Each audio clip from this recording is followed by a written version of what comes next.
In today's story, Million Ransom, or Nick Carter and the Needy Nine, we follow the legendary detective Nick Carter as he faces a high-stakes ransom case. A dangerous criminal mastermind has demanded a fortune, and Carter must use his unparalleled skills to unravel the clues and save the victims. Will he be able to outwit the kidnappers and recover the ransom in time?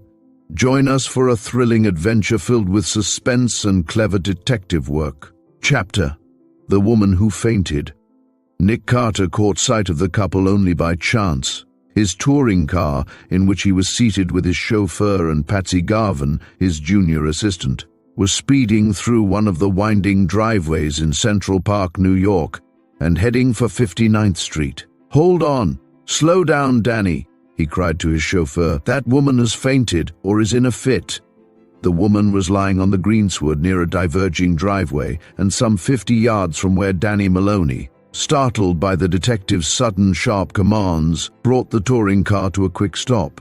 A girl in a white apron and a starched linen cap was bending over the woman and gazing around affrightedly, uncertain what to do. Seeing the car stop and the detectives alighting, she suppressed a scream for help and awaited their approach.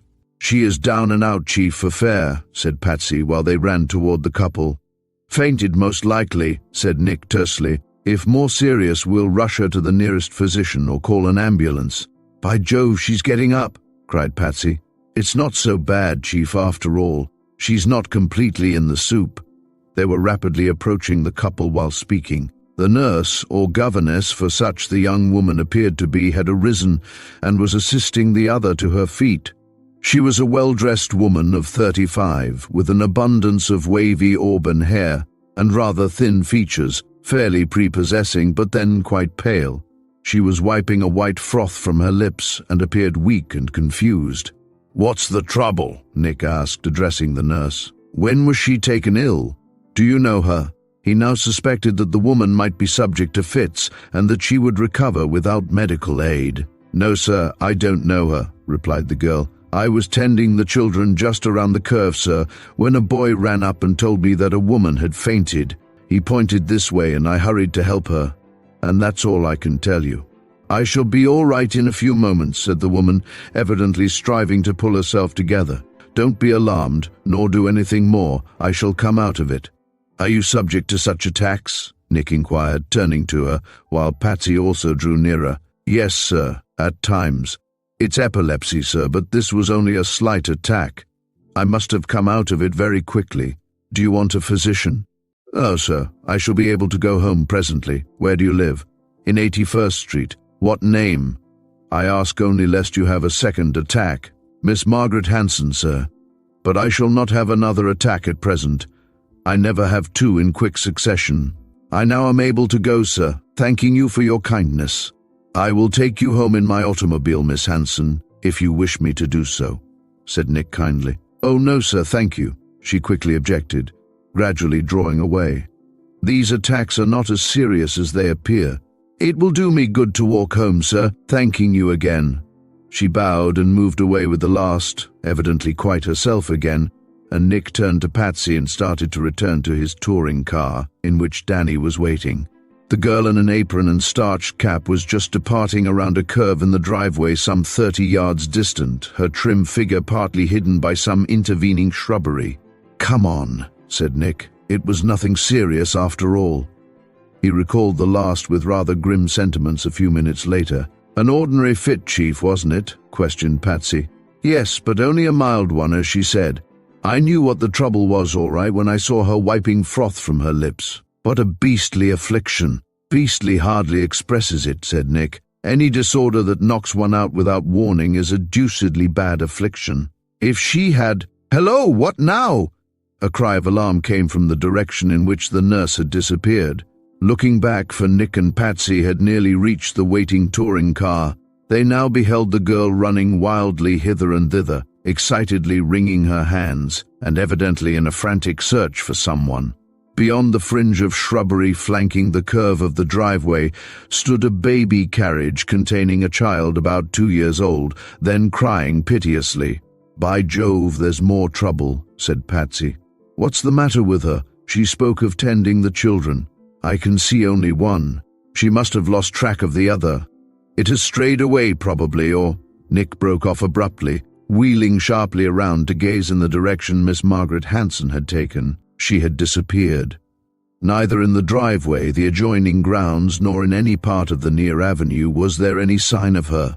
Nick Carter's strong, clean-cut face underwent a decided change. He turned to Patsy, saying hurriedly, "By Jove, this may be a put-up job. Get a move on, Patsy.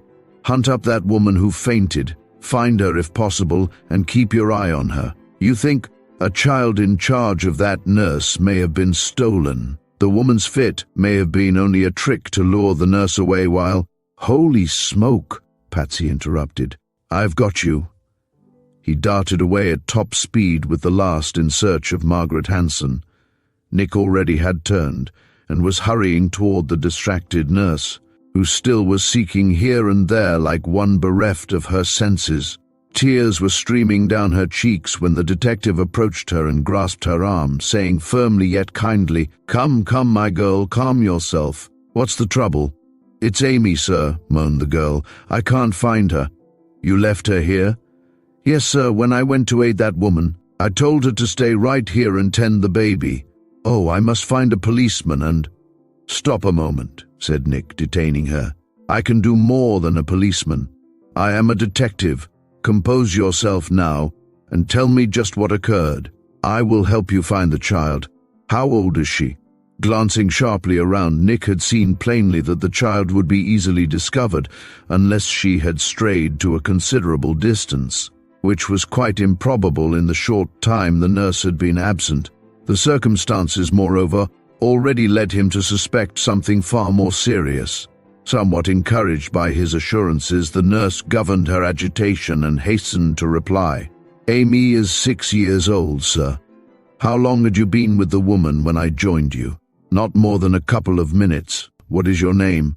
"Lucy Sloane. I am employed by Mr. John Madden, sir, who lives in the big marble house on the other side of the avenue. I have been there 5 years, sir, ever since Amy was a baby." "Oh, what shall I do to find her?" "The master's heart will break unless I can find her." The girl pointed to a palatial marble residence on the opposite side of Fifth Avenue, that of a millionaire banker and broker, whose operations in the stock market a dozen years before had given him not only vast wealth, but also a national reputation. He then had subsided, however, and during more recent years he had devoted only part of his time to business, though he still retained his interests in the firm of which he long had been the senior member, that of Madden, Mellon Amp, Mac. Though not acquainted with the other members of the firm, Nick Long had been a personal friend of John Madden, having served him in several important financial cases.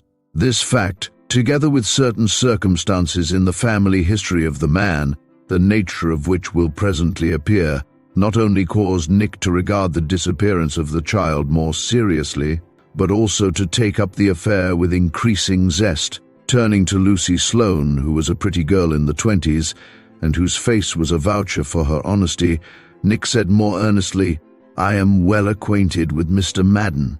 In fact, Lucy, I am the first person on whom he would call for aid in case his little girl is really lost. Tell me now, just what occurred here that sent you to assist the woman who fainted."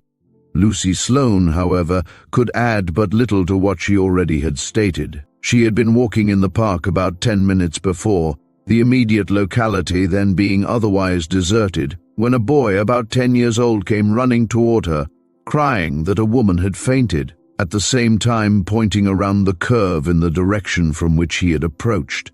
It then was about 4 o'clock on a charming May afternoon. Without waiting to question the boy, Lucy hurriedly directed him to watch the two children, and she then ran to the woman's assistance, with whom Nick had observed her 2 or 3 minutes later.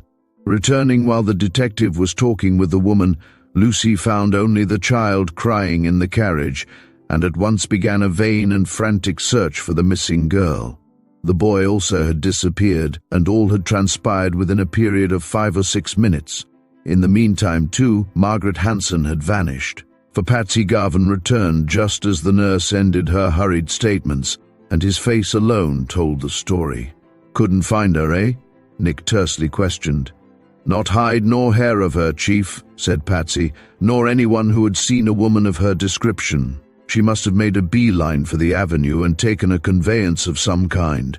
Nick glanced around again and sized up the possibilities of the immediate locality. 20 yards away was a divergent driveway running north, in which, as well as the one nearby, the tracks left by the tires of automobiles could be distinctly seen. None of these denoted that a car had recently passed that way, however, nor had Nick seen any during the episodes described. "Are you in the habit of coming here with the children in the afternoon?" he asked a bit abruptly, again addressing the nurse. "Yes, sir. Every pleasant day." "At about this time?" "Yes, sir, from 3 until 5. Did you see anyone looking at you or acting suspiciously before the lad came and spoke to you?" "I did not, sir. There was no one near here except people passing at times." "Would you know the boy if you were to see him again?" "Indeed, sir, I would," Lucy declared emphatically. "He's about 10 years old with red hair and freckled face. I'd know him among a million." "Was he well dressed?" "Not very, sir." "Did he appear like a street gamine, or somewhat refined?" "More like a boy of the street, sir, and he spoke like one." "How so?"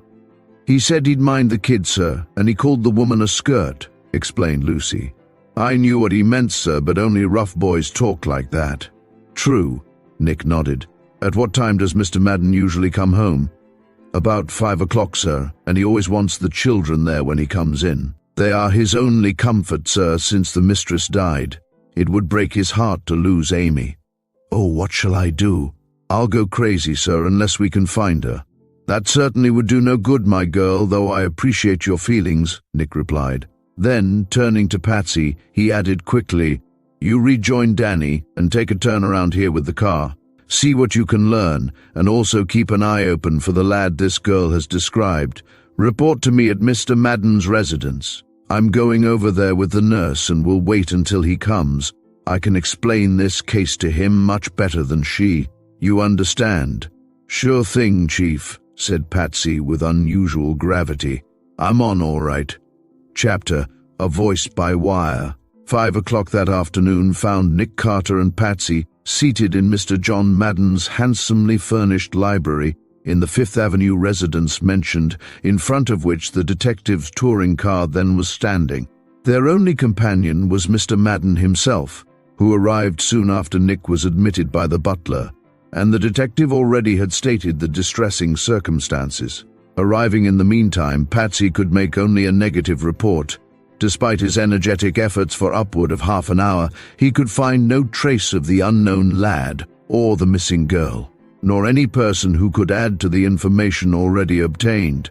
Mr. Madden, though a man of nearly 70, had received the terrible news with characteristic fortitude and habitual dignity and composure. He had figured in too many serious situations and suffered too many domestic afflictions for his self-possession to be easily overcome. He was not less deeply affected, nevertheless, for, as the nurse had said, his 2 children were his only joy and comfort. He had no others. He had lost his first wife 30 years before. His second, a beautiful girl much younger than himself, had died shortly after the birth of her second child. Since then, though he had retained his magnificent residence and several of his faithful and devoted servants, Mr. John Madden had found but little enjoyment in life beyond that derived from the 2 pretty children a loving wife had left him. He sat gazing at Nick Carter at 5 o'clock that afternoon, with tears in his eyes and his hands gripping his knees, a portly, smoothly shaved man with grey hair and a remarkably attractive countenance. Despite the shadow of sorrow that never left him, he was saying deliberately, with a voice rendered steady only by the strength of a superior will, "I agree with you, Nick, in that Lucy is not at fault. That would be very unlike her. She has been faithful, always cautious and careful during the 5 years she has been in my service. No, I will not censure her. It really would be very unjust," Nick said earnestly. "She did perfectly right in acting upon her impulse to aid a woman said to be in distress, and she cannot reasonably be blamed for not suspecting that she was the victim of a put-up job. Even with all of my experience, Mr. Madden, I did not at first suspect it." "Do you now feel sure of it?" Mr. Madden gravely questioned. "Yes, absolutely," said the detective. "The circumstances admit of no other interpretation. This whole business was cut and dried, carefully planned and cleverly executed. You reason that—" "It may be told in a nutshell," Nick interposed. "No such lad as Lucy Sloane described would have remained to watch the two children while she ran to aid a fainting woman. A well-bred boy, accustomed to obey his elders, might have done so, but not a lad of the streets. He, boylike, would have returned to learn how the woman fared and to see all that occurred." "Sure," put in Patsy expressively. "I know, I've been there. In view of what occurred, moreover, the almost immediate recovery of the woman shows that she was only feigning. That is confirmed, too, by her speedy disappearance. She had to make a quick getaway before the absence of Amy was discovered. She got a move on, I remember, the moment the nurse started to return to the children." "You do not believe, then, that her name is Margaret Hanson?" "Not for a moment," said Nick. "That was only a blind. She is a very cool and clever woman, Mr. Madden, and one of an equally clever gang by whom your daughter has been abducted. The circumstances admit of no other conclusion." "My lord, this is terrible," Mr. Madden said with a groan. "I do not think, however, that the child is in any immediate personal peril," Nick quickly added. "She probably has been abducted with a view to bleeding you out of a large sum of money. I will pay any sum, Nick, to have her safely restored to me." No, don't do that," Nick protested. "Surely not at present. It may become necessary, of course, after we have exhausted all other resources, but not until then. You owe it to the community, as well as to yourself, to defer yielding to such knavery as long as you can consistently do so. In the meantime, I will devote all of my energies to running down the crooks and finding the child. But they may kill her, or—" "Not at present," Nick insisted. "Not as long as they see a ghost of a chance of forcing you to comply with their demands. That would be the worst step they could take. Have no fear of it, Mr. Madden. They will not kill the goose from which they hope to get a golden egg." "What do you advise?" Mr. Madden asked gravely. "I want you to give me entire charge of the case. I would demur over it, Nick, if that proposition came from any other man. Coming from you, well, I know I cannot do better than accept it." "I think so too." "That settles it then." "Very good," said Nick. "You must therefore take no steps beyond what I may direct. In imposing that condition, Mr. Madden, I have only a word to add. I will do all that you could do, or the entire Metropolitan Police, to trace and recover your daughter. I will also accomplish it before she suffers any serious harm, even though I am finally forced to throw up my hands and pay a ransom for her safe return." "I understand, Nick, and have absolute faith in your judgment," Mr. Madden said feelingly. "I give you entire charge of the case. You evidently think I infer that we shall hear from her abductors." "Hear from them!" Nick exclaimed, smiling. "Don't you doubt that for a moment, Mr. Madden. You will hear from them much sooner than you expect, providing I have sized up the case correctly." "Well, possibly. What would you do," Nick added, "if you were engaged in such knavery? Your first step would be to prevent too much publicity, too great activity by the police, both of which could best be ensured by communicating promptly with an anxious parent and stating the precise situation. You will hear from these rascals within an hour, unless I am much mistaken, either by telephone or—" Nick's prediction was verified even while he was speaking. The bell of a telephone on the library table interrupted him. He laughed in somewhat sinister fashion and held up his hand. "Keep your seat, Mr. Madden," said he. "I will see what's doing. This may be the first gun on the skirmish line." "Gee, my money goes on that," put in Patsy. Nick turned and picked up the telephone while speaking. Removing the receiver, he called hurriedly, almost perfectly imitating Mr. Madden's voice. "Hello! Hello!" A woman's voice came over the wire. It was a cold, curt, sinister voice, with a ring of metallic hardness denoting willpower, decision, and a sort of bulldog aggressiveness. "I want Mr. John Madden. Is he at home?" "Where in thunder have I heard that voice?" The question flashed through the detective's mind the instant he heard it. Still imitating that of the venerable millionaire, Nick quickly answered, I am he. John Madden is talking. Who are you? The response came with more threatening intonation. Never mind who I am. You keep your trap closed and let me do the talking. If you butt in with any questions, I'll hang up the receiver. Do you get me? Yes, said Nick. Listen then, and don't butt in, continued the woman. It's about a piece of livestock that you must have missed by this time. I've got the lamb, and she's all right. Whether she'll come home all right, wagging her tail behind her, depends on yourself. You'll get a letter tomorrow morning stating the conditions. It will be mailed to your business office, and it will mean business too, you can bet on that. Tell me. You keep quiet, snapped the woman. I'll do all the telling that's necessary. You do the listening. Go on. The letter you will receive tomorrow morning will explain all. In the meantime, the lost lamb will not be harmed, and you must not take steps to find her. If you do, mind you, we will surely fleece her instead of you. Don't publish the facts. Don't inform the police. Don't kick up a stir of any kind. Do you get me? Yes, Nick repeated simply. Mark this too. Don't you employ Nick Carter in this affair as you have in others, or it will be all over but the shouting and the burial. We'll return her to you in a wooden raincoat. That goes, mind you, and that's all for the present. Beware of any deviations from these instructions. Wait for your letter tomorrow morning. Nick heard the quick click of the hook on the distant telephone when the threatening speaker hung up the receiver, and he knew that any attempt to prolong the interview would be utterly futile. He replaced the telephone on the library table, then turned and told his companions all that he had heard. The pale, anxious face of the noted money king became a little brighter while he listened. He found a grain of comfort and encouragement in knowing, at least, that his missing child was in no immediate danger. You were right, Nick, he declared. The scoundrels have hastened to communicate with me. I felt sure of that, Mr. Madden, but I have made one terrible mistake. What is that?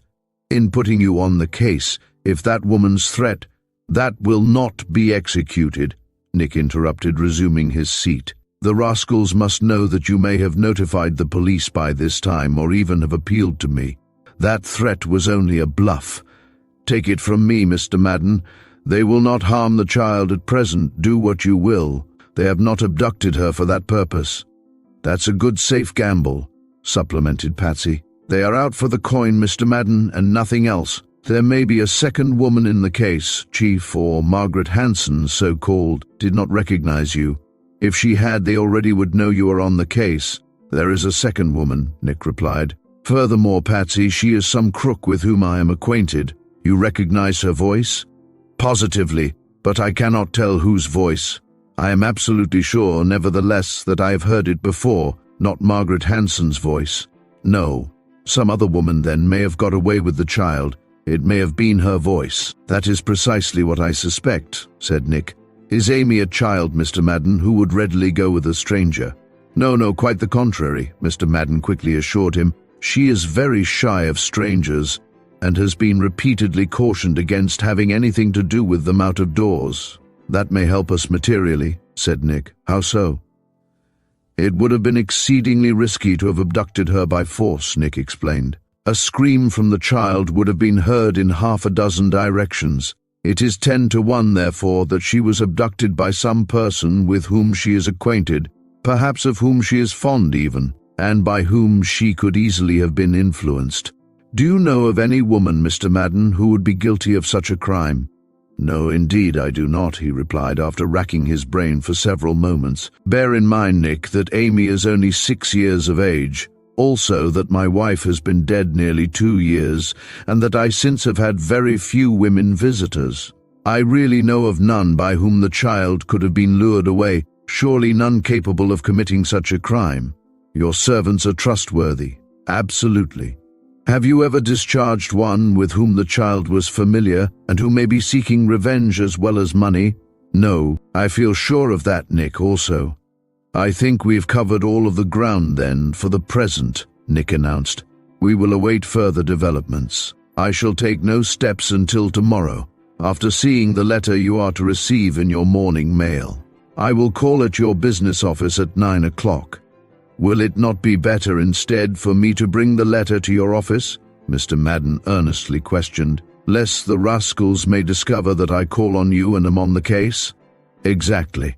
Don't let that worry you, said Nick significantly. I will call on you in disguise. As a matter of fact, however, I don't much care if they do learn that I am after them. It may draw them from cover and into making some move that will prove disastrous to them. You leave it all to me, Mr. Madden, and meet me in your business office at 9 tomorrow morning. Nick arose with the last and took his hat from the table.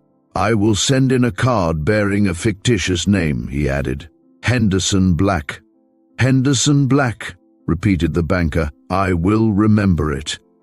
It was nearly 6 o'clock when Nick departed with Patsy. Half an hour later, both were seated at dinner in the detective's Madison Avenue residence, in company with his chief assistant, Chick Carter, who had been fully informed of the case. There are several obvious points, Nick, at least, he remarked. The crooks must have known that Lucy Sloane was in the habit of taking the 2 children to the park each afternoon, also where she would be at a certain time, and just how the job could be safely done. True, Nick agreed. That goes without saying. And that familiarity with her daily doings, together with the fact that they got away with the child so quickly and without any outcry, are very significant, Chick added. The child must have known her abductor, and the latter must have known that the child could be easily and quickly enticed away. Certainly. That also is obvious. Who is the woman then, or man, as the case may be, who has been so friendly with the child to have felt sure of being able to successfully pull off such a job? Nick laughed a bit grimly. That is a pertinent question, Chick, more easily asked than answered, he replied. It is useless to speculate upon it at this stage of the game. We will await the promised letter from the rascals. We then may find the answer between the lines. Chapter: An audacious demand. Nick Carter would not have been recognized by his most intimate friend when, at 9 o'clock the following morning, he entered the Broad Street building in which the banking and brokerage offices of Madden, Mellon Amp, Mac were located. Nick appeared, in fact, like an elderly investor in stocks and bonds, a sedate and deliberate old gentleman, modestly clad, and who hooked his cane over his arm while he produced and tendered a card to a clerk in the outer office, at the same time requesting an interview with the head of the firm. Nick was immediately conducted to an interior room in which all 3 members of the firm were seated. It contained 3 roll-top desks, a table laden with books, papers, and documents, and a partly screened stand in one corner, on which was a large typewriter. Nick noticed that the machine was covered and that the stenographer had not yet arrived. Mr. Mellon, the second member of the firm, was an energetic man of middle age, their operator on the floor of the stock exchange, which necessitated his absence from the office during most of the business hours. He arose to go, in fact, very soon after the detective entered. The junior member was David Mack, who acted as cashier for the firm. He was much younger, still under 40, a well-built, clean-cut man with a smoothly shaved face, quite dark and attractive. He was personally the most up-to-date and striking man of the 3. Mr. Madden, looking pale and anxious after a sleepless night, at once arose to receive the detective. I would never know you, Nick, had I forgotten your fictitious name, he said, smiling gravely, while he shook hands with Nick. I have confided in my partners, of course, from whom I have no secrets. Their discretion may be safely relied upon. Nick acknowledged the introductions that followed, shaking hands with both bankers and remarking agreeably, You have done quite right, Mr. Madden. These gentlemen will, I am sure, do what I advise in this matter. Yes, Mr. Carter, surely, Mellon quickly asserted. We feel nearly as anxious as Mr. Madden concerning his daughter, and fully as indignant over this outrage. We will do whatever you suggest. David Mack also nodded approvingly, saying familiarly, with an expressive gleam in his dark eyes, It's more than an outrage, Carter. It's deviltry, infernal deviltry, of the most satanic kind. Hanging is too good for such scoundrels. I agree with you, Mr. Mack, Nick replied. As for doing what you advise, Carter, it looks to me as if I might do very much more, Mack forcibly added. But I'm game for it. I'll show these knaves what kind of wood shingles are made of, providing I can trick them in some way and turn the tables on them. That must be Greek to Mr. Carter, said Mellon, rising to go. He must see that letter in order to understand you. Yes, the letter will explain, John Madden put in. It came in our morning mail as promised, and it fully confirms your theory. Hand it to him, David. Let him see for himself.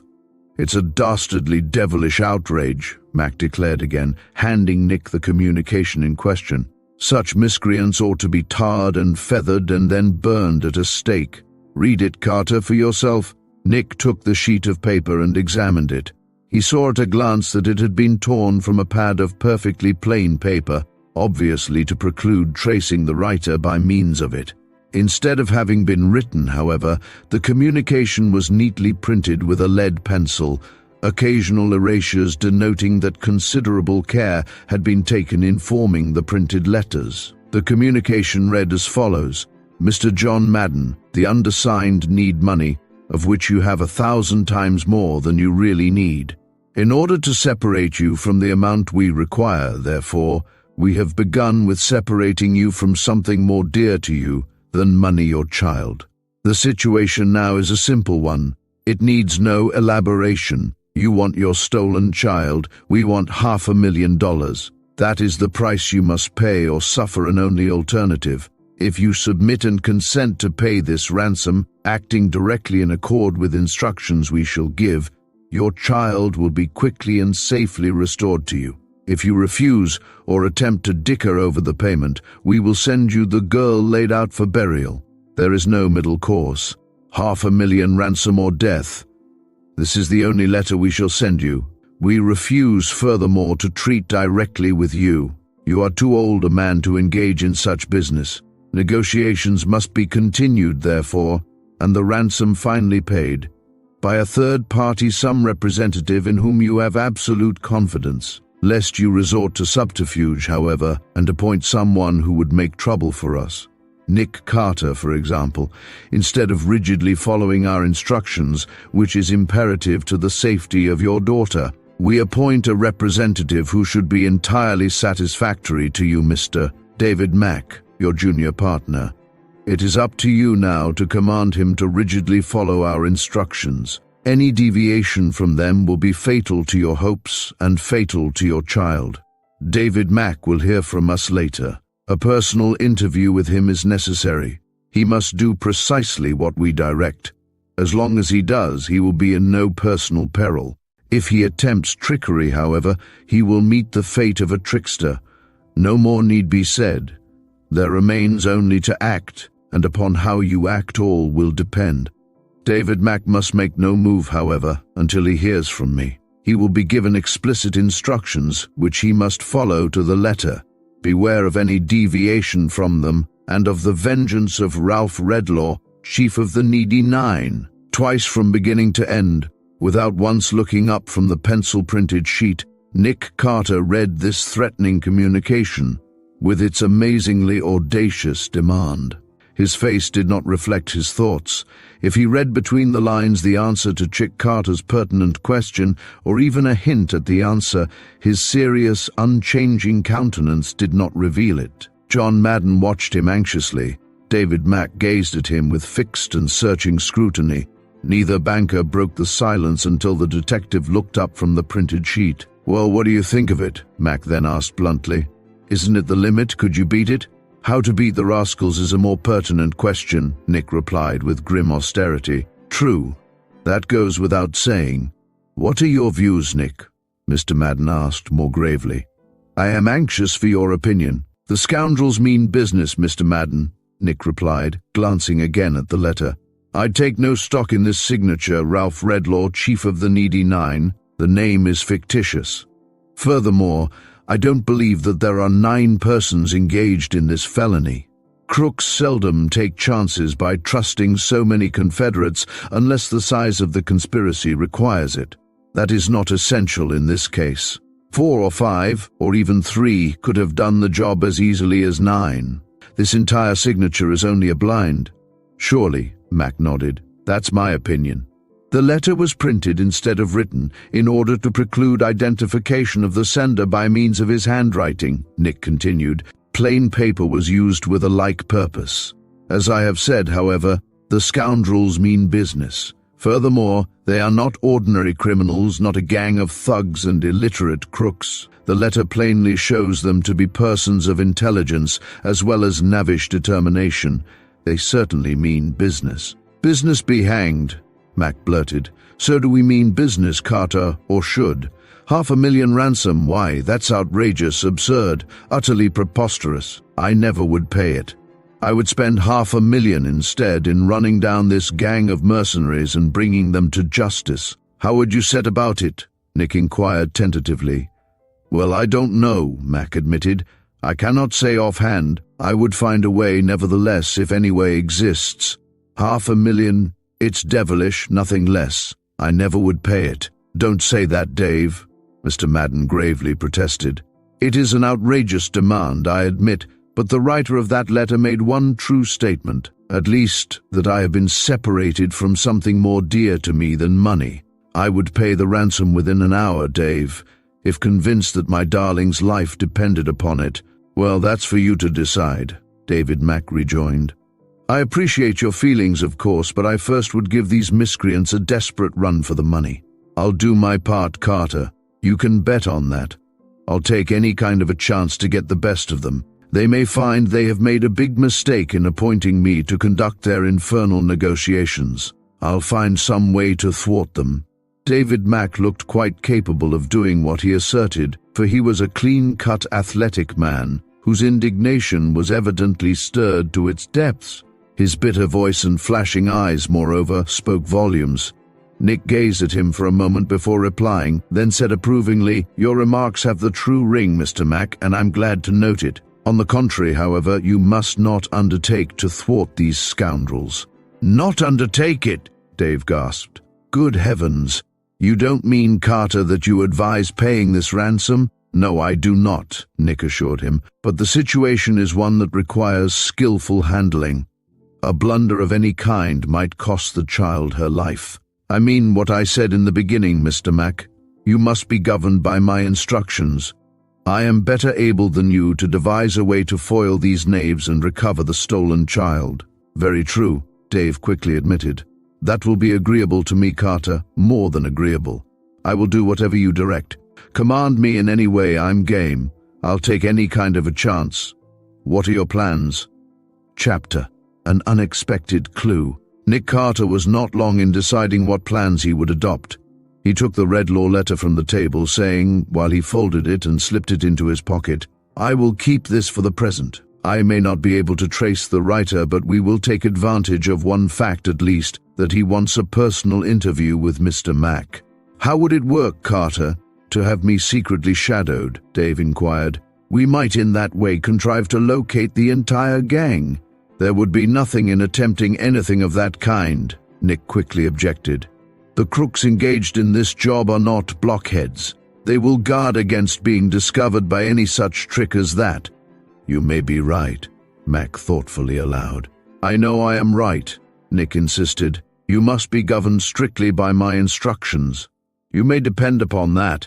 To begin with, then, you must inform me by telephone as soon as you hear from Redlaw, and learn when and where you are to meet him. If I happen to be out of my house, you may state the circumstances to one of my assistants. I will do so. State precisely what you learn and what is expected of you. The rascal will devise some way of safely meeting you. What shall I say to him? What? We must play for time," Nick interrupted. "I want time in which to get in my work. You must discuss the matter with that object in view." "I understand. Pretend that you cannot definitely settle the matter in a single interview, that you must confer again with Mr. Madden before doing so, and that a second interview will be necessary," Nick added. "Employ an argument or subterfuge, in fact, that will enable you to stave off a definite agreement with the scamps." "I've got you," Dave nodded. "Leave it to me. Having kept the appointment and accomplished that much, you must let me know all of the particulars as quickly as possible," Nick proceeded. "Telephone to me, however, instead of coming to my office. I will then give you further instructions. They will depend, of course, upon what you report to me." "Certainly, I understand you perfectly." "That is all, then, at present," said Nick. "Do only what I have directed, Mr. Mack, and leave me to do the rest. If I find that I—" A knock on the door interrupted him. A clerk from the outer office entered. "Mr. Littlefield is here, sir," said he, addressing the cashier of the firm. "He wants to go through his account with you this morning, as you requested." Yes, to be sure. Tell him I will be with him in just a moment." David Mack arose while speaking, then turned to the detective. "It will take me a quarter hour," said he. "Will you excuse me? I will return as soon as—" "There is no occasion," Nick interposed. "You know what is required of you, and I shall leave in a very few minutes." "Very well. You will hear from me later then." "Certainly, as soon as you have heard from Redlaw." "Trust me for that," Dave nodded, extending his hand. "You can bank on me, Carter, to do precisely what you have directed. Much may depend upon it. Good morning." David Mack turned and hastened from the room. Nick gazed at the aged banker, noting his haggard expression and that there were tears in his eyes. "Don't lose heart, Mr. Madden," he said kindly. "I think we will finally outwit these rascals and get the best of them." "Do you really think so?" Mr. Madden questioned, a bit doubtfully. "I do, indeed. But tell me frankly, Nick," entreated the banker, "have you any definite clue, any suspicions that really warrant the encouragement you give me?" "I wish to know the worst." Nick was averse to deceiving him.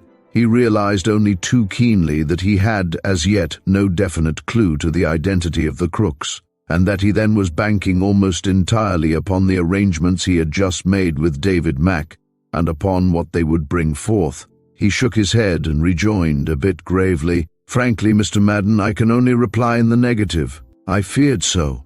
I feel confident, nevertheless, that I soon shall pick up a thread worth following," Nick quickly added. "I never can tell when that may happen. It may come when least expected. I will immediately inform you in that case and relieve your anxiety. Do so, Nick, by all means. I suppose, in case you are absent, that your stenographer will forward any message I might send." Nick glanced at the covered typewriter mentioned, but with no idea that his prediction of a moment before was about to be verified. "Someone would surely forward a message," Mr. Madden replied. "Our stenographer left us a few days ago, however, and her position has not yet been filled."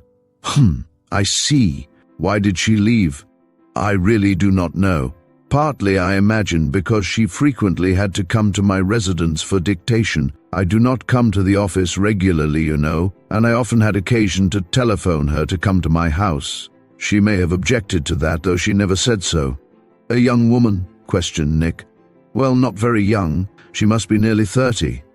"How long was she employed here?" "About 4 months. "She went to your house quite frequently, you say?" "Yes, several times each week." "Was she in the habit of seeing your daughter?" "Yes, indeed. She was quite fond of Amy and occasionally brought her candy. She—" "Stop a moment," Nick interrupted with brows contracting. "Who is this woman? What is her name?" "Clara Randall. Do you know anything definite about her?" "Only that she came well recommended and is very capable," said Mr. Madden. "I was sorry to lose her." "What style of woman?" Nick persisted. "Describe her." "She is quite a striking woman, very handsome and with fine figure." "Light or dark?" "She is a pronounced brunette with a peculiarly pallid complexion and very expressive eyes. She—" "That's enough," Nick exclaimed, interrupting. "I know her." "Know her?" Mr. Madden stared. "As sure as you're a foot high," Nick declared emphatically. "You asked me a minute ago, Mr. Madden, whether I had any definite clue to these rascals. I now revoke what I said. I have a decidedly definite clue." "Good heavens!" Mr. Madden exclaimed. "You don't mean, Carter, that you suspect Clara Randall of this abduction?" "That is precisely what I suspect. But why so? What do you know about her?" "Enough to convince me that I am right," said Nick. "Her name is not Clara Randall. It is Kate Crandall. Notice the similarity. It is something more than a coincidence. You will remember, too, that I said I recognized the voice of the woman with whom I talked by telephone in your residence yesterday. I could not place the voice then, but I now place it all right. It was Kate Crandall's voice. I will stake my reputation on that." "But what do you know about her?" Mr. Madden repeated. "Is she a crook?" "As crooked as a ribbon in a wind," Nick declared. "She twice has figured in cases that I was called upon to investigate." "Heavens, is it possible?" One was the mysterious disappearance of a well-known clergyman, the Reverend Austin Maybrick. The other was the supposed suicide of one Cyrus Darling, a married man, who was so completely captivated by Kate Crandall's wiles and beauty that he sold out his business and pretended to kill himself in order to marry her and settle in parts unknown without being suspected. I was lucky enough to head off her game, however, and save the man his fortune, which was all she was after. She is as wily, tricky, and heartless a jade, Mr. Madden, as ever stood in leather. If that is the case, there are no ifs, Mr. Madden, in regard to that, Nick again interrupted. I know the woman's character from A to Z. Do you know where she has been living? Yes, she has a suite in the Carlton, an apartment house on Lexington Avenue. Did have, not has, said Nick a bit dryly. Take it from me, Mr. Madden, she will have vanished from the Carlton. She is too clever to have overlooked the fact that she might be suspected of the abduction. But I will trace her. You leave that to me. Your arrangements with David, then, still go, Nick cut in tersely. Let him proceed precisely as if I had not picked up this thread. I will be ready to take advantage of anything he may learn. I will inform him. In the meantime, too, I will start my assistance after Kate Crandall, and unless I am much mistaken, there soon will be something doing, Nick grimly predicted, rising abruptly. That is all for this morning, Mr. Madden. You will hear from me later. Chapter: How Patsy Made Good. Nick Carter returned to his business office where he found Chick and Patsy awaiting him. He at once proceeded to tell them what he had learned, in the meantime removing his disguise and displaying the printed letter received by the elderly banker. Gee, it looks like a cinch, Chief, commented Patsy, after Nick had concluded. Kate Crandall has got in her work again, as sure as there's juice in a lemon. Undoubtedly, Patsy, and I'll wager that she will not slip through our fingers as elusively as in the two previous cases, Nick grimly predicted. It was her boast, you remember, that she was too clever to be caught in the clutches of the law. She will have slipped a cog this time, all right, if we can lay hands on her. That is what we should set about doing, Nick, it strikes me, Chick suggested. We surely ought to be able to pick up her trail, or that of the woman who pretended to faint and gave you the name of Margaret Hanson. That is precisely what we must do, Nick agreed. The two women were Confederates. They accomplished the abduction by means of that trick, and the ease with which Kate Crandall could lure the maddened child away. It's long odds that they had a motor car too, for they would not have ventured undertaking to get away with her on foot. They must, in that case, have had a chauffeur, so we can bank on at least one man in the job, and very probably more. That boy also must have been in it, Chief, or he would not have bolted, added Patsy. He would have waited to find out whether the woman recovered, if he was on the level and really thought she had fainted. Very true, Patsy, and there is one probable fact of which we can take advantage. What's that, Chief?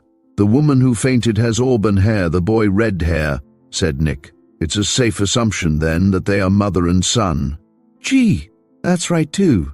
And there are comparatively few red-headed women with a red-headed son about 10 years of age in Greater New York even, Nick added. Inquiries at each of the precinct police stations, therefore, may enable us to locate the couple. If they live in the city, which is highly probable, some patrolman should be able to identify them. Why not start me on that trail, Chief? Said Patsy. It looks good to me. That is what I intend doing, Nick replied. Take Danny in the touring car and cover the ground as quickly as possible.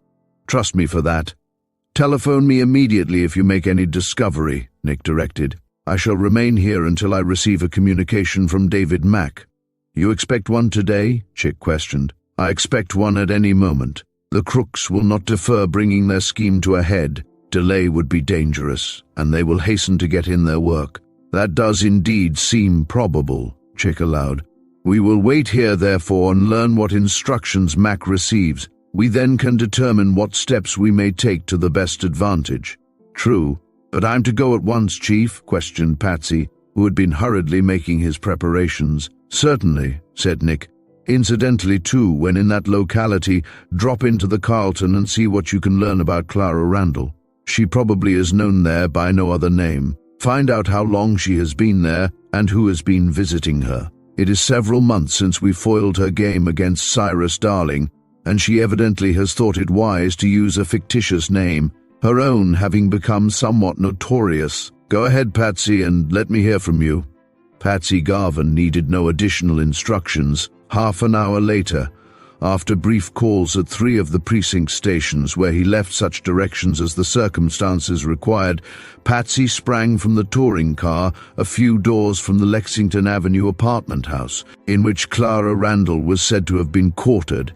Entering in disguise, Patsy confided his identity and mission to the office clerk, who hurriedly responded to his inquiries after Nick Carter's name had been mentioned. As Nick had predicted, however, Clara Randall had vacated her apartments 1 week before, and her whereabouts was not known. "How long has she been living here?" Patsy inquired. "Nearly 4 months." "Alone?" "Save when she had visitors," smiled the clerk significantly. "Give it to me straight," said Patsy impressively. "Who has been calling on her?" "Only 2 persons, a man and a woman whom I have specially noticed," said the clerk. "The man's name is Jack Conroy, or that's the only name by which we know him. He has been very friendly with her. I don't know where he lives, however, nor anything more about him." "You know how he looks," said Patsy a bit dryly. "Describe him." "Oh, he's a man of 40, a well-built chap, with dark hair and eyes and a short, pointed beard. He wears glasses and dresses fashionably, barring one feature that seems to hit his fancy." "What is that?" "He nearly always wears a figured vest." "That's worth knowing," said Patsy. "Is that all you can tell me about him?" "The whole business, Garvan, on my word." "The woman left no address for her mail?" "None. She said there would be no mail for her." "Who was the other visitor, the woman you have mentioned? Do you know anything about her?" "Only what I have seen," replied the clerk. "She has stopped here frequently in an automobile, evidently her own car, and always with the same chauffeur. He's a stocky chap in the 20s, smooth-shaved and of light complexion. The woman is about 30 or a little older. She dresses in style. She is about medium height and quite slender, with thin features and sort of brick-colored hair." Patsy's eyes dilated. He had obtained a perfect description of the woman he was seeking, of Margaret Hanson, so-called. "You don't know her name?" he said inquiringly. "No." "Have you ever seen a red-headed boy with her?" "No." "Or noticed the number of her car?" "Yes, by Jove, I have noticed that," said the clerk quickly. "It is New York. I'm almost sure of it." "Good on your head," said Patsy. "That will help some, all right." "Glad of it. Sorry I cannot do more for you." "You can do a trifle more. Keep all this to yourself," said Patsy with a smile. "You can bank on that, Garvan," nodded the clerk. "So long." Patsy already had turned from the desk and was hurrying out of the house. 10 minutes later he entered a public garage where, in a New York license book, he found that the car bearing the number mentioned was owned by Andrew J. Duffy, No, Amsterdam Avenue, New York City. "Gee whiz, Danny, that's going some," Patsy declared triumphantly when he returned to the waiting car. "Going some is right, Patsy, for fair," Danny Maloney readily agreed. "It's going to beat the band. Where next?" "Hike me out to Amsterdam Avenue and drop me a block from Duffy's house," Patsy directed with increasing zest. "I'm to see what more I can learn. Have you put the chief wise?" "You bet. I phoned him from the garage. Are you to make any arrests?" "Not yet," said Patsy. "We must first make sure of finding the Madden kid. Kate Crandall is tricky, in spite of the fact that we have picked up her trail so quickly. She could not figure, you know, upon Nick's hearing and recognizing her voice when she telephoned to Madden, or supposed she was doing so. The chief played dead lucky in that, for it put him wise at once when Clara Randall's name and conduct were stated. She knows where Amy Madden is, all right, but the kid may not be in the Duffy house, possibly not within miles of it. We must plan to clinch the whole business before arresting anyone, or we might make a bad mess of it." "Sure thing," said Danny. "I see the point." 20 minutes served to land Patsy at his destination. He sprang from the car a block south of the Duffy place, still in disguise, and then directed Danny to return home with the car. "I have no further use for it, and the chief may need it," he added, lingering for a moment.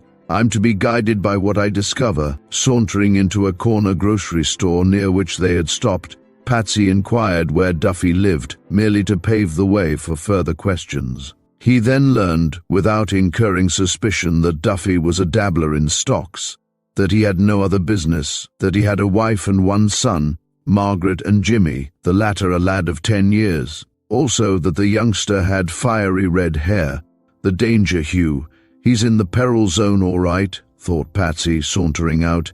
This is good enough for me. I'll now find out who is in the Duffy house if possible, and then I'll phone the chief another pointer. Instead of approaching it from in front, however, Patsy walked round the square and viewed the rear of the dwelling. It proved to be an attractive wooden house on a corner lot, somewhat back from the avenue and with a driveway entrance from the side street, leading to a stone garage and a cement yard in front of it. The garage door was open and the car gone. Gee, that looks a bit bad, thought Patsy. Windows all down and some of the shutters closed. No one at home but the cook, perhaps, and she is in the soup. No, by gracious, I'm wrong. There's a woman heading for the front door. Glancing furtively through one of the side windows while he passed, Patsy caught sight of her skirts fluttering through the main hall. He timed his steps so as to pause at the corner of the house just as the woman emerged from the front door. It was the woman he was seeking, Kate Crandall. Closely following her came the woman with auburn tresses, tightly grasping the hand of a red-headed freckled lad, then more neatly clad than Lucy Sloane had described, as was the woman herself. All three were clad for the street, in fact, and evidently were departing on an important mission. As quick as a flash the instant he caught sight of them, Patsy crouched back of a vine-covered trellis near the corner of the house. He could see them plainly through the drooping foliage, which effectively hid himself, nevertheless, and a single glance convinced him that he had found one retreat at least of the much-desired quarry. Duffy's wife Margaret Duffy, instead of Margaret Hanson, he said to himself.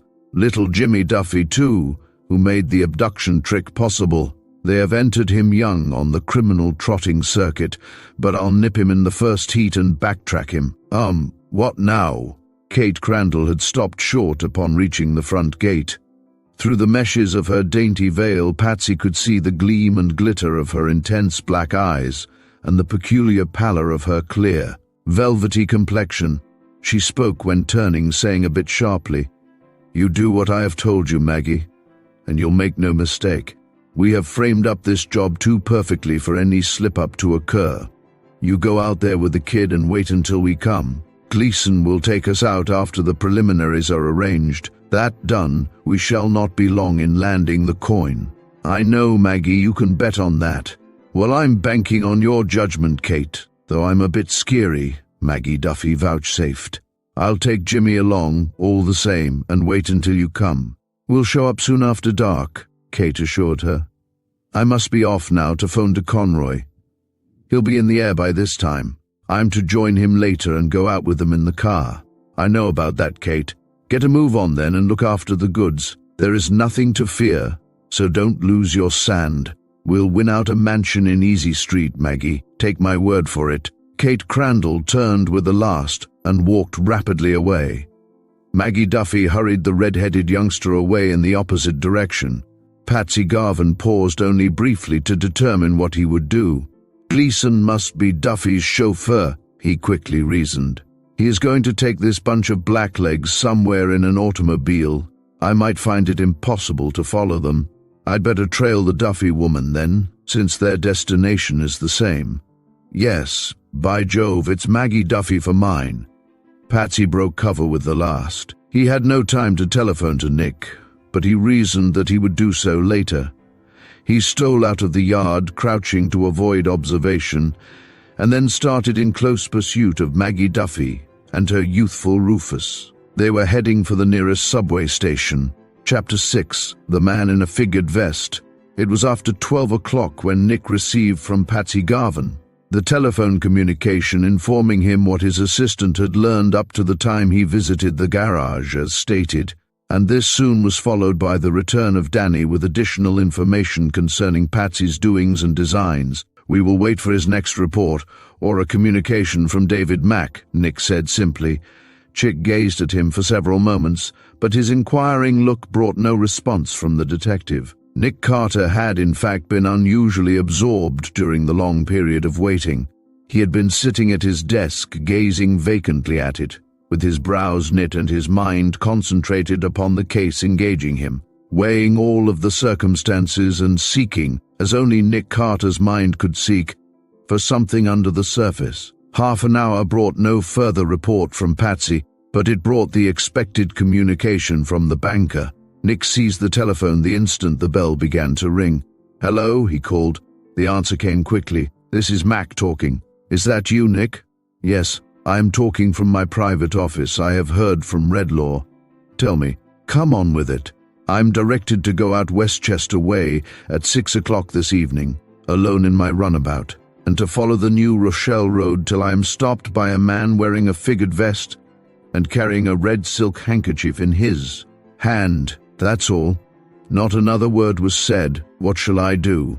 "Do what he has directed," said Nick promptly, "and follow your instructions of this morning, to the letter." "I will. Have you any to add?" "No. I shall wait for your next report." "Very good. You shall receive it as soon as possible," Mac assured him. "I'm game, mind you, for whatever the case requires." "You are well chosen, then, for this work," Nick replied. "Between us, I think we can turn the trick." "Me too, so long. Goodbye and good luck." Nick hung up the receiver. "By Jove, that dovetails well with Patsy's report," Chick declared, after Nick had told him of Mac's statements. "The man with a figured vest must be the same Jack Conroy mentioned by Patsy, and the intimate friend of Kate Crandall. Both evidently are in this job, including Duffy's wife and son, and very likely Duffy himself. What do you think?" Nick Carter's reply astonished his chief assistant even, for it was entirely unexpected. "I'm hit with a new idea," said Nick, swinging round in his swivel chair. "Pull up here. I'll tell you with very few words what I think, Chick, and what you now must do." Chick drew up his chair and listened. What Nick Carter told him and required of him will appear in what occurred a little later. At 3 o'clock that afternoon, alone and carefully disguised, Nick Carter arrived in the neighborhood of the Duffy residence, where he began a stealthy search for Patsy Garvan. He failed to find him, of course, and soon he noticed that the house appeared to be deserted. There was no sign of life through any of the windows, and the door of the garage was closed. "The birds must have flown," Nick reasoned, pausing a short distance from the house. "Patsy must have found them here, and they must have made an immediate move of some kind, or he would have telephoned to me again. He is trailing them, and found no opportunity to communicate with me. If I am right, by Jove, I may be able to clinch my suspicion concerning the Redlaw letter, if it was written in this house. I'll secure that evidence at least, if possible." Nick had sauntered around to the front of the house while thus sizing up the situation. The conclusion at which he had arrived was a perfectly natural one, and he mounted the steps and rang the bell, feeling quite sure that the summons would not be answered, and that he then could admit himself with a skeleton key and secretly search the house. Somewhat to his surprise, however, the summons was immediately answered. He heard quick footsteps in the hall. The door was opened boldly as if no occupant of the house had any occasion for caution or fear of a visitor, and Kate Crandall herself appeared on the threshold. The disguised face of the detective evinced no surprise. He accepted the situation as he found it. He bowed politely and said with inquiring intonation, "I am looking for Miss Clara Randall, who was recently employed in the banking house of Madden, Mellon and Mac. I was told that she might be found here. Was I rightly informed?" Kate Crandall bowed and smiled. There was not a sign of distrust in her dark eyes. One would have said that she had not the slightest cause for fear, though Nick knew very well how audacious a bluff she was capable of undertaking. She had removed her street costume and was clad in a grey house gown of clinging woolen material that served to accentuate the graceful lines of her fine figure. "Yes, sir, you were rightly informed," she replied. "I am Clara Randall." "My name is Henderson Black," said Nick. "I am fortunate in finding you. Can you spare me a few minutes of your time?" "For what, Mr. Black?" Kate questioned, eyeing him a bit more sharply. "I have a business proposition to make you," Nick suavely explained.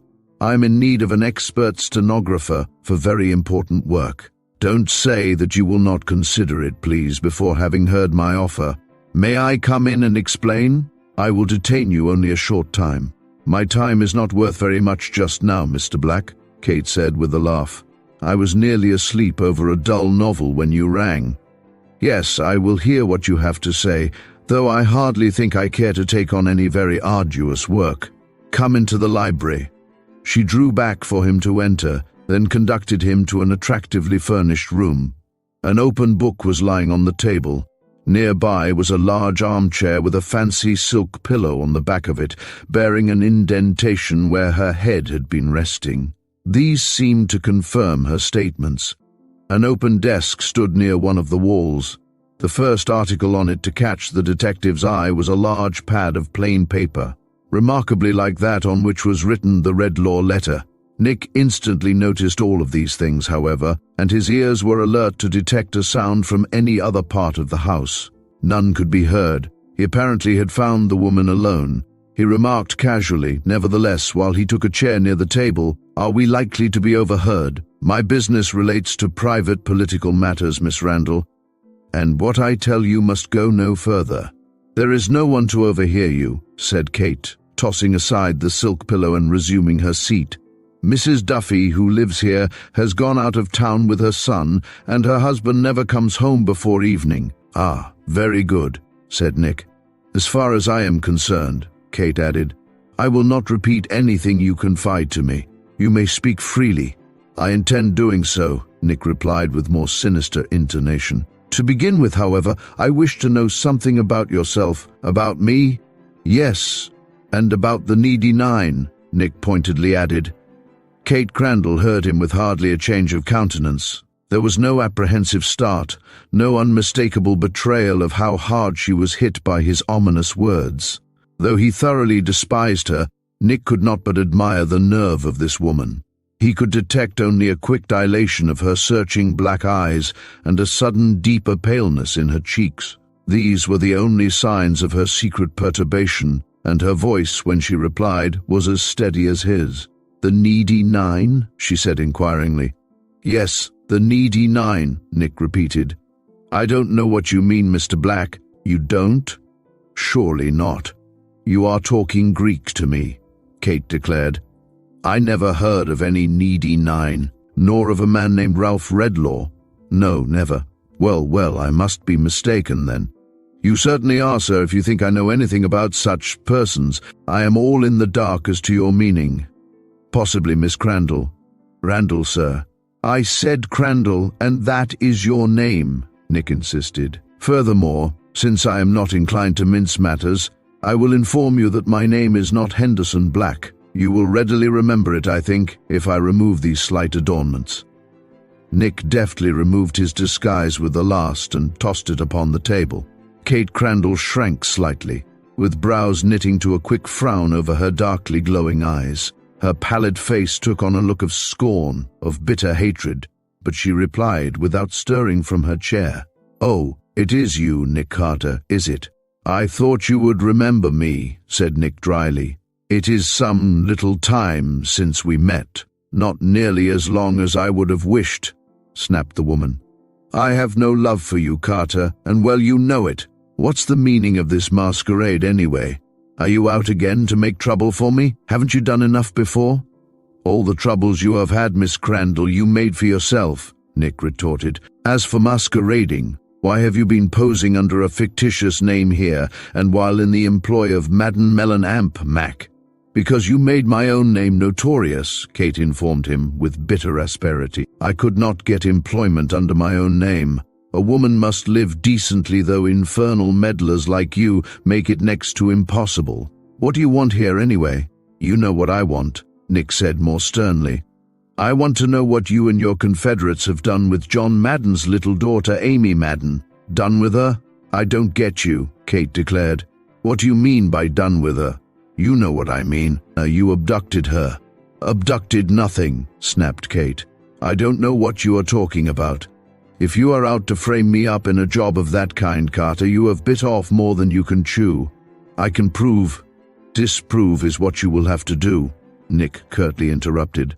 "What do you mean?" scowled Kate. come across plainly.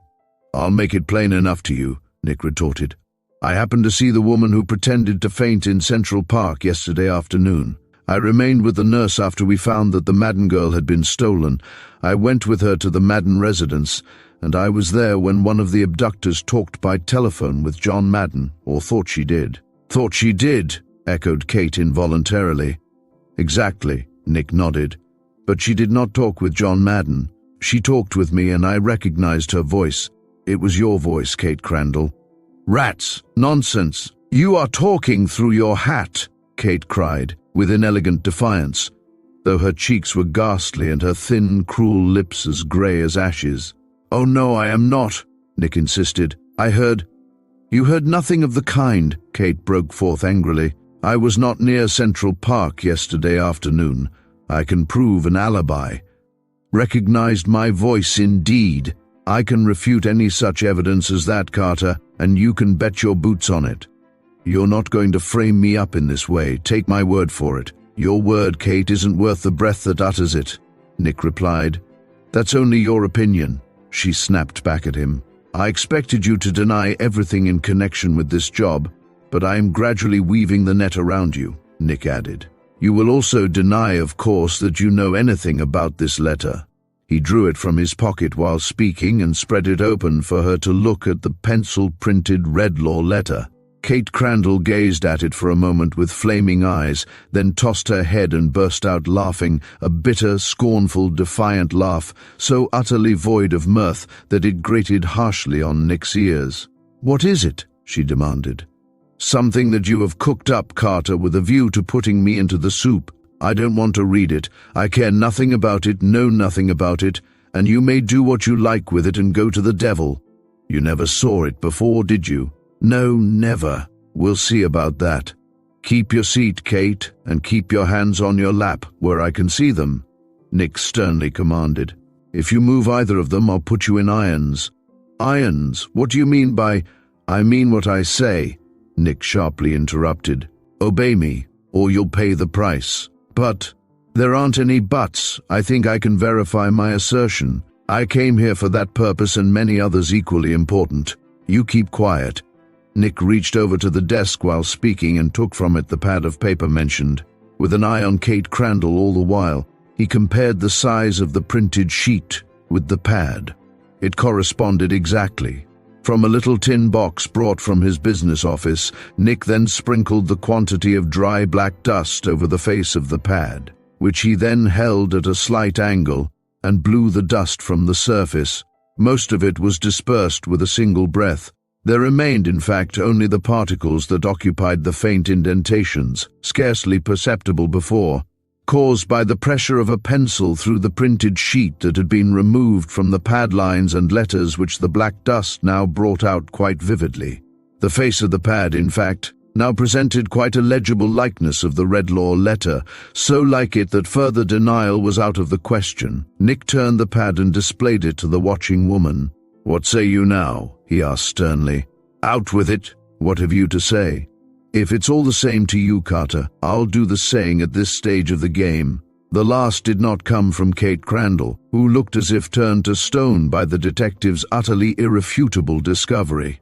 The interruption came instead from a man who flung aside a portiere masking a doorway and quickly entered the room, a well-built, dark-featured man, wearing glasses and a short, pointed beard. He also wore, as Nick was quick to notice, a figured vest. Chapter: The Ambush. The man with the figured vest, Jack Conroy, mentioned by Patsy. This thought passed like a flash through Nick Carter's mind when the intruder stepped into the room. Instantly, too, Nick suspected trickery, and his right hand went instinctively toward his hip pocket. On the instant, however, the intruder covered him with a revolver. "Hold on," he exclaimed. "Don't you attempt to pull a gun, Carter, or there'll be nothing left but the cleanup. I've got the drop on you." "So I now observe," Nick put in dryly, "but not because I thought it specially necessary, mind you, beyond preventing you from putting something over on me as you have threatened my friend here." Conroy quickly added, "You sit quiet and keep your hands in sight, as you told her, and there'll be no bloodshed. This business can be settled without using guns, and settled right." "Without using guns, eh?" said Nick, sharply eyeing him. "That's what. And is that why you were so ready with one?" "I told you why, Carter, and it goes. I'm no gunman, but I don't propose to let you give me the worst of it, nor this young lady. There will be no more trouble unless you reach for a weapon. If you do well, I'll take mighty good care that mine barks first." "We'll let it go at that then," said Nick, settling back in his chair. "Who are you and how do you figure in this business?" "Kate Crandall said she was alone here." "So I did, Carter, and supposed—" "You keep quiet, Kate, and let me do the talking with this detective," Conroy commanded, interrupting her when she pulled herself together and started to explain. "He has made a mistake, a big blunder, and I'm going to set him right, providing he is not too pig-headed to see things right."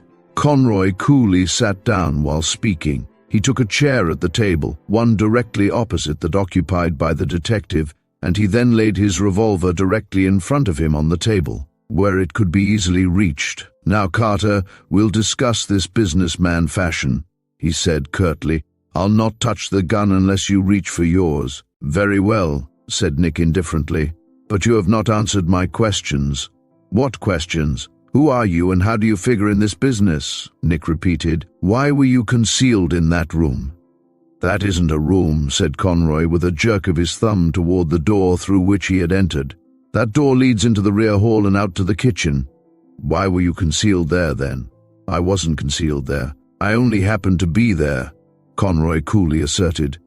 "Kate Crandall did not know I was in the house, nor was I, in fact, until after you had entered."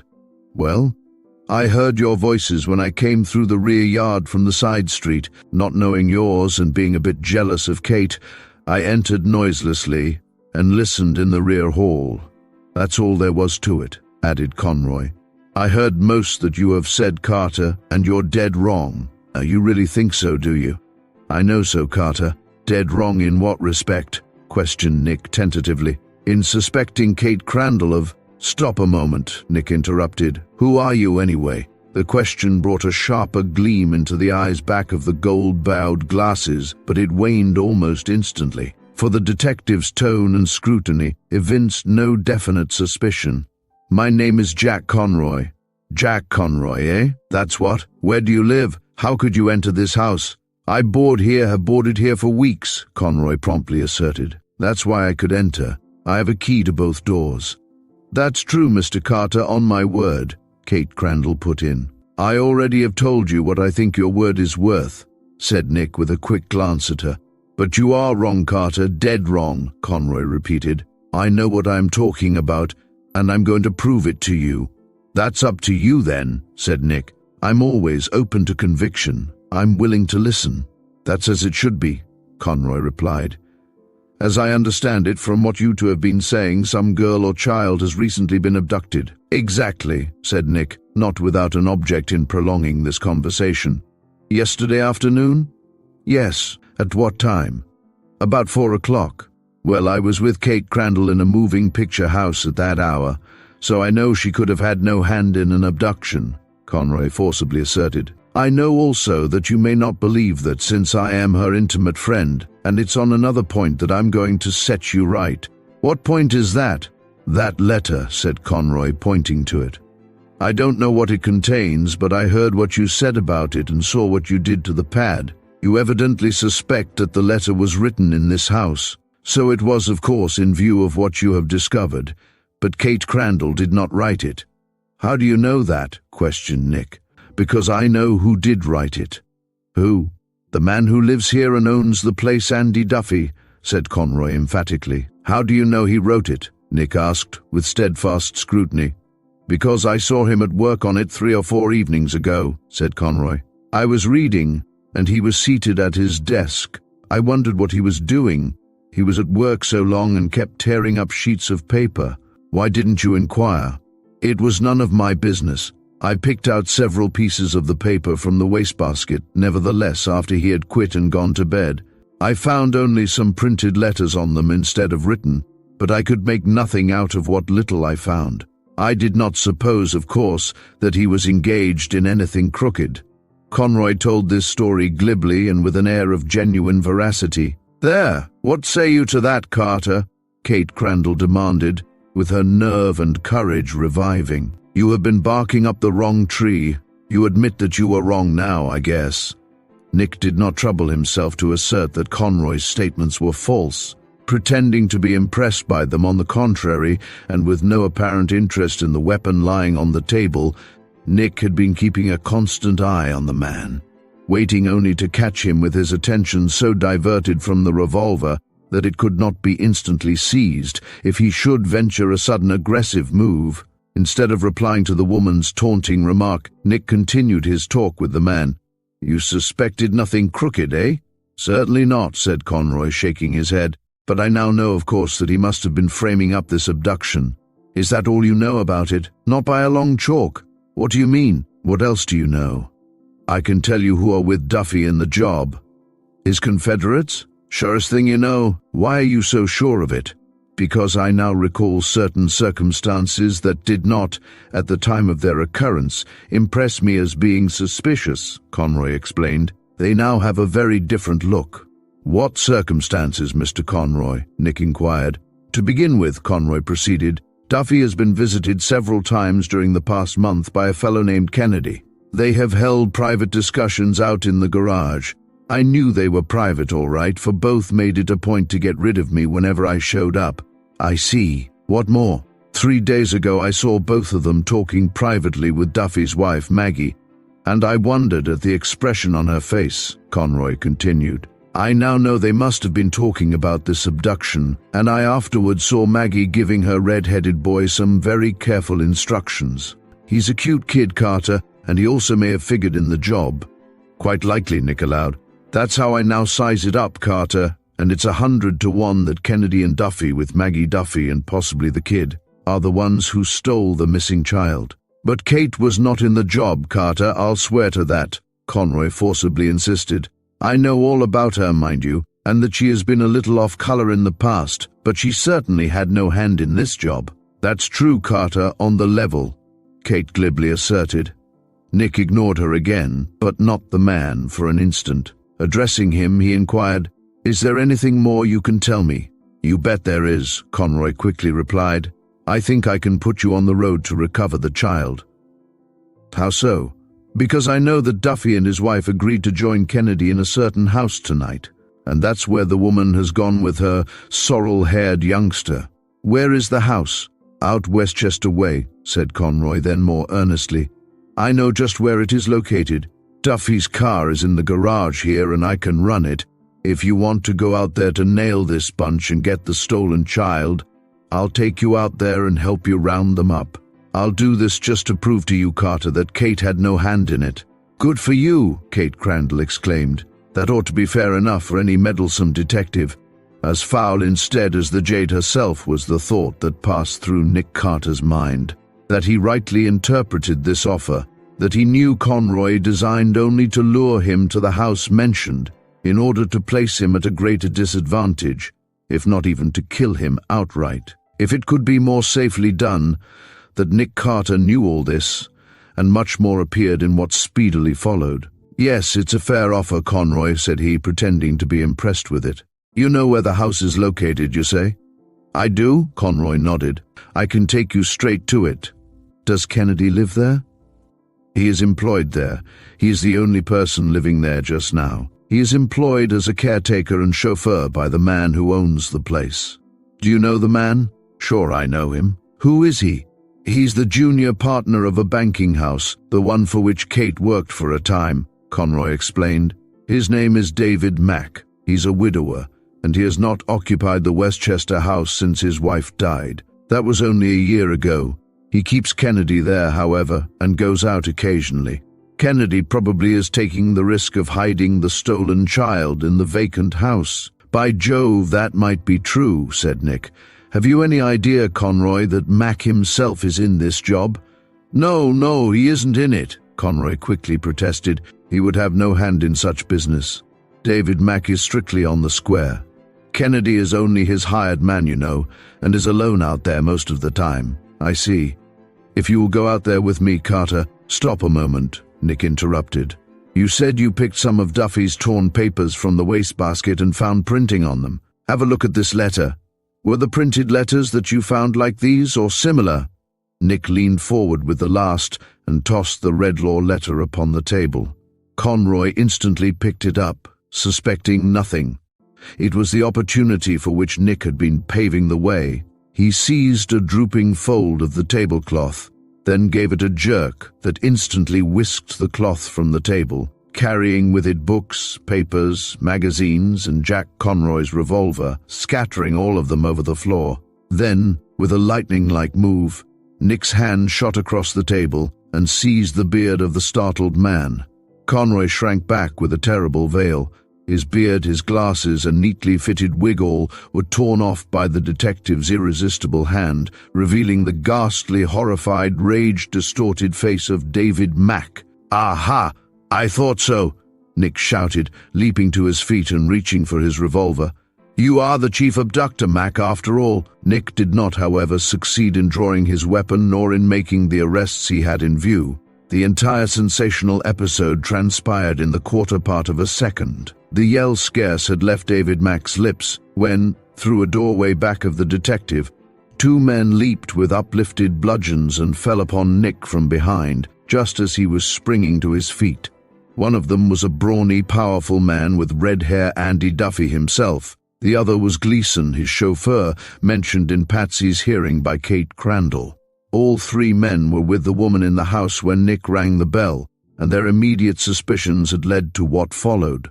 Nick heard their steps behind him even while he was speaking, and he sprang to one side to avoid a blow, but the move was an instant tardy. A blackjack in Duffy's hand fell squarely on the side of Nick's head.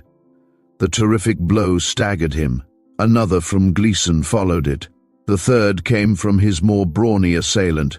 All fell in the 100th part of a second. Nick felt his knees buckle under him. The room went whirling around like a top. The beginning and end were more quick than one could imagine. Vengeful shouts from David Mack, exultant cries from Kate Crandall, the hoarse oaths and imprecations of his merciless assailants all suddenly sounded faint and far away, and the light through the lace-draped windows turned to inky darkness. Chapter: Under the Surface. It was not a sudden inspirational suspicion, no inexplicable intuitive conviction that had caused Nick Carter to snatch a disguise from the face of Jack Conroy, so-called, and unmask the treacherous scoundrel chiefly responsible for the abduction of Amy Madden. Nick Carter had dug out this possibility from under the superficial facts and circumstances before leaving his business office that afternoon. He had asked himself numerous pertinent questions leading up to it. Why had Kate Crandall, surely one of the abductors, lately left her position with Madden Mellenamp Mack? What reason could she have had for giving up a remunerative situation? Why did it really happen that, instead of dealing directly with the father of the stolen child, the abductors had selected to negotiate with his junior partner David Mack?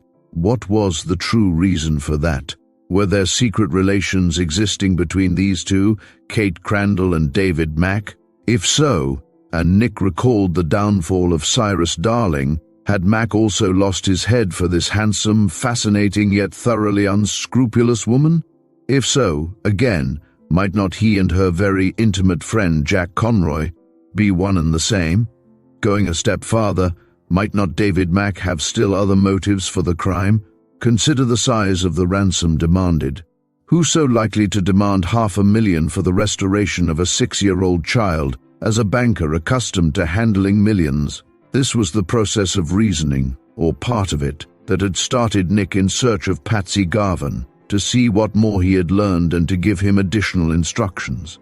This was the new idea, moreover, that he had imparted to Chick Carter before leaving his office, as already stated, together with instructions to his chief assistant. Resulting from all this, Chick Carter was doing some lively flying around while Nick was engaged as described. Chick's first moves on the criminal chessboard were hurried visits to several banking and brokerage houses, where he finally obtained the information he was seeking that a man named Jack Conroy dealt extensively with certain stock market brokers with whom he carried heavy margin accounts, and whose names the detective finally obtained. Chick then visited these brokers one after another, and he learned that the said Jack Conroy was carrying margin accounts aggregating more than $500,000. so distributed that neither broker had felt any misgivings, though comparatively little was known about the man. It was after 4 o'clock when Chick had gathered all of these facts, and he then made a beeline for the offices of Madden, Mellencamp, Mack. He found Madden and Mellon in the room in which Nick had conferred with them that morning, and Chick at once came down to business.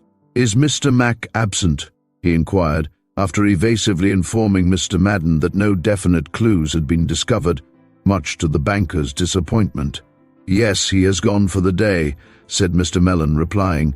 "He is to meet that infernal scoundrel Redlaw this evening," Mr. Madden bitterly added. "Nick has told you, of course, about the rascal's telephone communication to Mack?" "I know all about that," Chick replied. "How long has Mr. Mack been gone?" "Since 2 o'clock. The assistant cashier is handling his work." "Mack is cashier for this firm, then, I take it?" "Yes." "Is he a wealthy man, Mr. Madden?" "No, not very," said Madden, while both bankers appeared to wonder at the question. "Is he worth $1 million?" asked Chick carelessly. "Nothing like it." "$500,000? "No, nor half of that," said Mr. Mellon. "He has only a small interest in this firm. His wife, who died a year ago, was a terrible spendthrift. I doubt that Mack could raise $100,000, to say nothing of $500,000. His place up in Westchester County may be worth $20,000. Does he live there?" "Not since his wife died. He employs a man to care for the place, however, and goes out there occasionally. He lives in a suite in town." "I see," said Chick with eyes shining. "I suppose Mack acts as your treasurer as well as cashier, doesn't he?" "He has charge of all of our securities, of course, if that is what you mean," said Mr. Madden. But what of all this? What are you driving at, Mr. Carter?" "I will tell you presently," Chick replied. "Are your clerks still at work in the outer office?" "Yes, certainly." "How often is your balance sheet made up and your securities examined and checked off?" "Once a month," said Mellon, gazing. "Does Mack attend to all that?" "Yes, always." "Where are the securities kept?" "In a compartment in our vault," said Mellon. "Mack has one of the 2 keys, I carry the other." "Call in one of your clerks, Mr. Madden," said Chick. "Let's have a look at your last balance sheet, and compare it with the securities now in your vault." "Good heavens!" cried Mr. Madden, aghast. "You don't suspect David Mack of embezzlement, do you?" "Well, to be perfectly frank, that is precisely what I suspect," Chick declared more forcibly. "But let's lose no time in speculating upon it, however, for time is valuable. We can quickly learn the truth. Have the balance sheet brought in, Mr. Madden, while you, Mr. Mellon, bring the securities from the vault. We can conduct these investigations quietly and without informing your clerks. That must be avoided for the present." Chick Carter's instructions now were hurriedly followed. The result of the examination, moreover, fully confirmed his suspicions. David Mack was found to be short in his accounts precisely $500,000. Numerous packages of securities, or supposed to contain them, tied up and sealed and labeled with Mack's own handwriting, contained only worthless papers and useless old documents. David Mack was short precisely the amount of the demanded ransom. "My lord," Mr. Madden groaned when the full truth was learned. "My lord, who could have believed it? Are disasters never to end?" "What on earth does this mean, Mr. Carter?" Chick waved both dismayed bankers to their seats. "What it means, gentlemen, may be very briefly stated," he now said gravely. "David Mack has been speculating heavily in an assumed character and under the name of Jack Conroy. He has margin accounts with half a score of brokers and is involved more than $500,000 with absolutely no prospect of recovery in the present declining market." "Recovery? Good heavens, I should say not," cried Mellon, throwing up his hands. "Mack has been secretly using your securities, gentlemen, to carry these numerous accounts," Chick continued. "He evidently realized lately that his situation was a hopeless one. To pull himself out of the hole and square himself here, therefore, he has resorted to another crime." "You mean—" "I mean, gentlemen, that David Mack conspired with your stenographer and other confederates to abduct the Madden child, knowing very well that you, Mr. Madden, would pay even $500,000 for her safe return." "Good heavens!" John Madden sank back in his chair as if completely nonplussed. "That is the story in a nutshell, gentlemen, and that is why David Mack was appointed to conduct negotiations with a fictitious Redlaw. Observe, Mr. Madden, How easy that would make it for him to take your money and restore your missing child." Mellon banged the table with both fists, crying angrily, "By heaven, that scoundrel shall pay for this. I will have his life. I will—" "On the contrary, Mr. Mellon, you will be wise and let the law inflict the penalty," Chick Carter interrupted. "Nick already is at work along these lines. We shall, I think, have Mac and all of his confederates in custody before midnight, and the stolen child safe in her own home. Heaven grant it," cried Madden fervently. "If the time should be longer, however, you must be patient," Chick quickly added. "If Mac should return before we have succeeded in rounding him up, you must have him arrested immediately, and allow him no communication with persons outside. I do not think that will occur, however, if my suspicions are correct. Now, Mr. Madden, give me precise directions for reaching Mac's house in Westchester. Is there where you expect to find my child?" "I certainly do. By heaven, then I will go with you." "And I also," cried Mellon. "I want one crack at that miscreant." Chick checked them with a gesture. "On the contrary, gentlemen, you must do absolutely nothing in this matter," he firmly insisted. "Nothing. It is out of your line, gentlemen. It is one for men of my vocation to handle. An indiscreet step on your part might ruin all that we have accomplished. Be patient, I repeat, until we have finished our work." Both bankers now saw the wisdom of his advice, and they readily yielded to it. 5 minutes later, having obtained the directions he required, Chick left their office and hastened home. Nick Carter had not returned. No word had been received from Patsy Garvan. It then was nearly 6 o'clock. Chick rang for Danny Maloney and the touring car, then telephoned to police headquarters. More than an hour later, just as the dusk of evening was deepening to darkness, Chick alighted from the car with 2 plainclothesmen in a rural road amid the wooded hills of Westchester County, and cautiously approached a fine old wooden residence half hidden among trees in the near distance. The 3 detectives still were outside of the private grounds when, emerging from some shrubbery flanking one side of the extensive estate, a quick athletic figure hurried toward them. "Great Scott!" Chick quietly exclaimed. "Is it you, Patsy?" "You bet, Chick, and I'm mighty glad you have showed up," said Patsy expressively. "Something doing, eh?" "Surest thing you know." "Where is Nick?"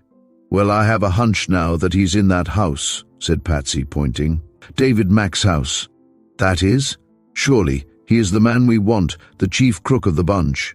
Patsy looked puzzled. He did not then know what Nick Carter had dug from under the surface.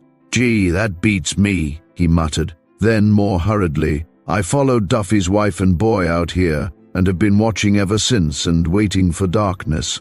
Less than half an hour ago, a big touring car came out, containing a veiled woman and 3 men. They now are in the house. One of them is Jack Conroy, I reckon, for he answers the description and wears a figured vest. Jack Conroy and David Mack are one and the same. The devil, you say?" "Devil is right, I guess," chuckled Chick. "What more? Why do you think Nick is in the house?" "Because they stopped the car at the side door, that one under the porte-cochere, and the 3 men lugged in a big burden wrapped in the robes. It looked like the figure of a man, but I couldn't be sure of it. If—" "There will be no ifs, Patsy, in about 5 minutes," Chick interrupted. "The darkness now will cover our approach. Come on, all hands. We'll find out why the milk is in the coconut, even if we have to break a nut or 2. Chapter: The Drop Shot.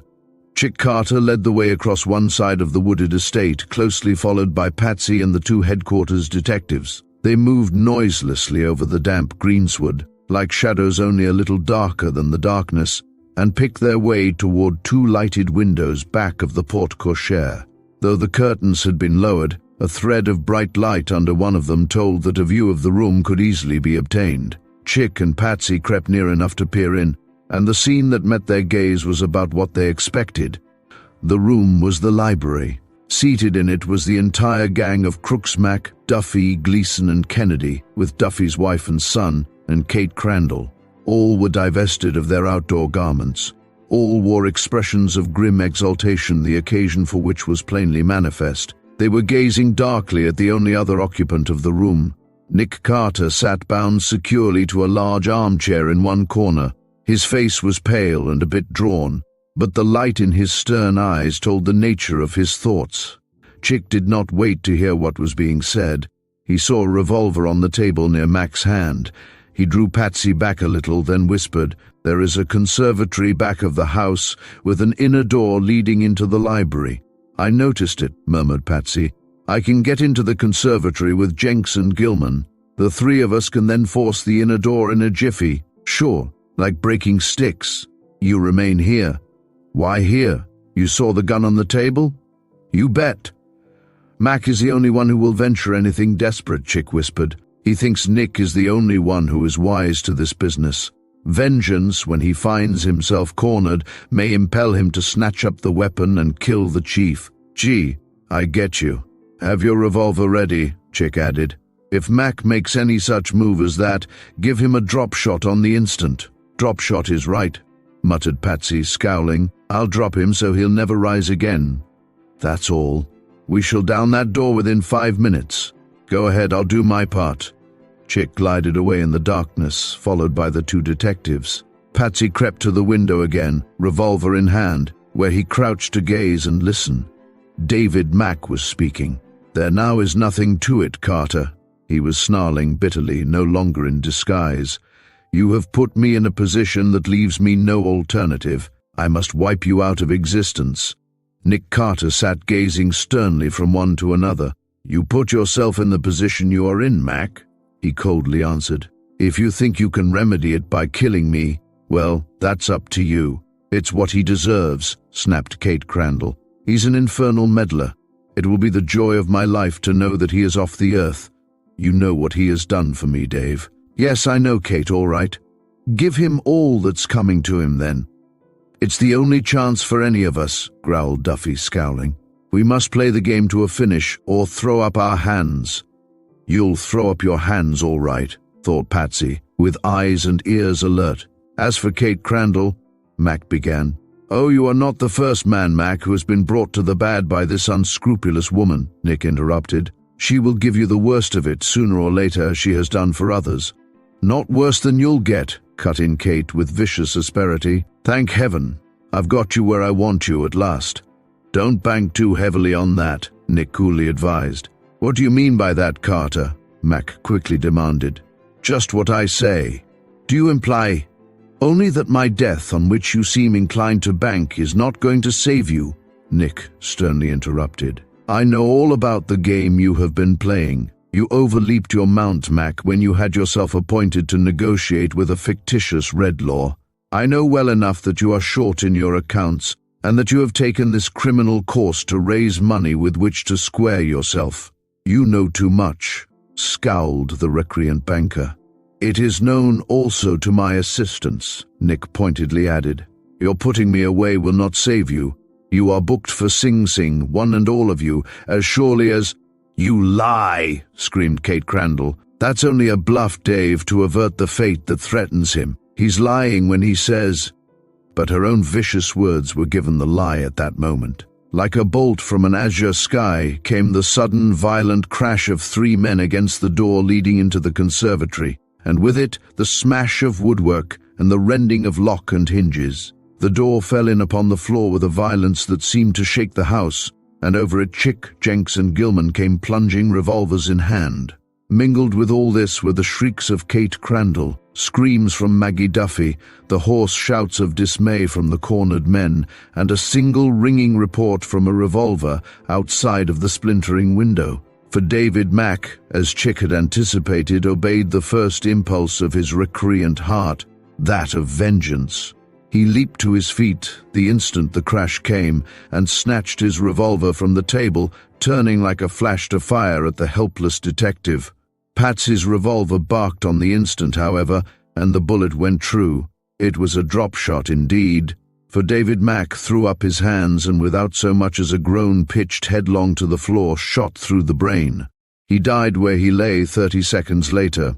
In the meantime, Chick and the two detectives from headquarters had covered the others, and in spite of curses and imprecations, they were speedily put in irons. The case, already so apparent to the reader, practically ended then and there, insofar as any difficult work for the detectives was concerned. Amy Madden was found confined in a room on the second floor, and long before midnight, as Chick had predicted, she was restored to the arms of her overjoyed father.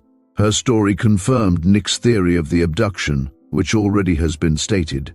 The crooks were easily convicted in court a week later, and all were sentenced to the state's prison for several years. Kate Crandall pined in her confinement and died before her sentence expired. Nick Carter and his assistants were handsomely rewarded by the grateful banker, even more handsomely than Nick was really willing to accept. He allowed, nevertheless, discussing it with Mr. John Madden, that it was better than having had to pay $500,000 ransom.